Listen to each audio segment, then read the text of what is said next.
Vau demanar. Sí, vam demanar perquè és que vam veure un article del Quim Monzó. Sí.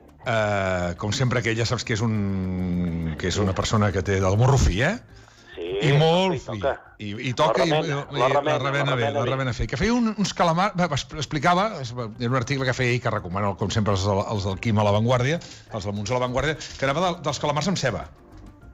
Sí, bueno, ell parlava en general de la situació de l'hostaleria, de com ens trobarem el dia que hàgim d'anar a menjar, i feia, com sempre, les seves bromes. I, de passada, acabava dient, doncs, que aviam si a l'hora de demanar uns calamars en ceba, tal i qual, no? Sí. I aleshores, jo sé com li agradarien el Quim els calamars en ceba, que és, sí? Escolta, si tota la vida els has fet així, no hi toquis una coma, saps què vull dir-te? Sí, efectivament. Per tant, qualsevol sofisticació, doncs, encara que fos d'una prudència extrema, segurament l'enfurismaria. I aleshores va ser quan tu vas dir això que vas dir, home, doncs li farem una petita sofisticació per fer-lo emprenyar una mica. Que de tant en tant treu el millor del Quim, també, això, Sí, efectivament. Per tant, ves-li a tocar la pera. Aviam, endavant. Exacte. Bé, escolta una cosa. Jo sabeu que tinc una drecera a l'hora de fer aquests plats que sempre us he suggerit, una mica amb l'esperit de la pilota a l'olla, de fer-ho tot molt fàcil. La drecera sempre és posar-ho tot en cru. Estem d'acord o no estem d'acord? Totalment d'acord. Fa molt poc temps vam fer la sípia, te'n recordes? Per tant, amb calamars exactament igual. Si tu fessis normalment els calamars amb ceba, la tradició diu que els talles a rodatges. En aquest cas els farem sencers, tenint en compte que no siguin calamars massa grossos, tampoc, I, per tant, tot en cru a la cassola que vosaltres fareu servir, i què comptaríem, més o menys? Escolta, un parell de cebes grosses, maques, per persona, o per ració de calamar, en aquest sentit, Per tant, de ceba que n'hi hagi. Si tu comptes per 4 persones, 8, 9 cebes no et poden faltar. Tallades com? Tallades a juliana. Cap a l'olla. Els calamars sencers.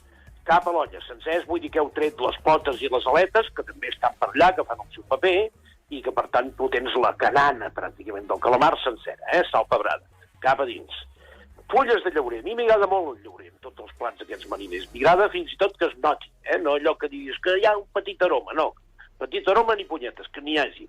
Vol dir que tu poses aquí 5 o 6 fulles, que no quedis curt. Els alls. Una cabeça d'alls així tallada horitzontalment i la deixes tal qual a dins. I després a mi m'agrada una cosa que no s'acostuma a posar, que és un parell de tomaquets. Poseu un parell de tomaquets madurs petits, tallats grollerament, que es aniran desfent també, mica en mica, de que el guisat vagi tirant endavant. Què t'hi falten aquí? Un raig de vi blanc. Entesos? Tenim això amb cru, tapat. Un bon raig d'oli, perdona, que això me n'oblidava, un bon raig d'oli, oli que no em falti, que n'hi hagi una certa abundància, tapat i cap a dins. Foc baix.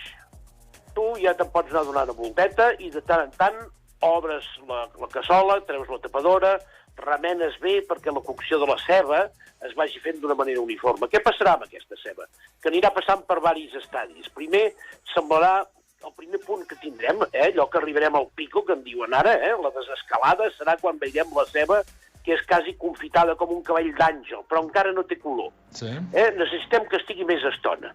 Si veieu que hi ha un moment que corre risc d'enganxar-vos, tireu un vaset d'aigua, però no té per què passar. Aneu remenant, fins al punt que tu ja el guisat el donaries per bo. I dius, escolta, això ja està per menjar-s'ho. Aquí és on fem emprenyar en el Quim Monzó.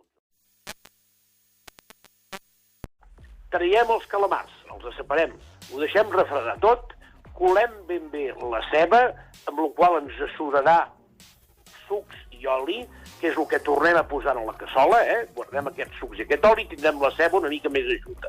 Què farem quan això estigui fred? Farcirem els calamars amb tota aquesta ceba. Tornarem a posar els calamars un moment a la cassola ja vidos, farcits de ceba, amb una mica d'aquest oli, d'aquest suquet que ha quedat, no tot just a foc molt lent perquè s'acabin d'escalfar, i a taula. I els tallarem com si mengéssim uns calamars farcits. En aquest cas, farcits de la millor ceba possible. Haurà agafat tot el gust del calamar, del llaurer.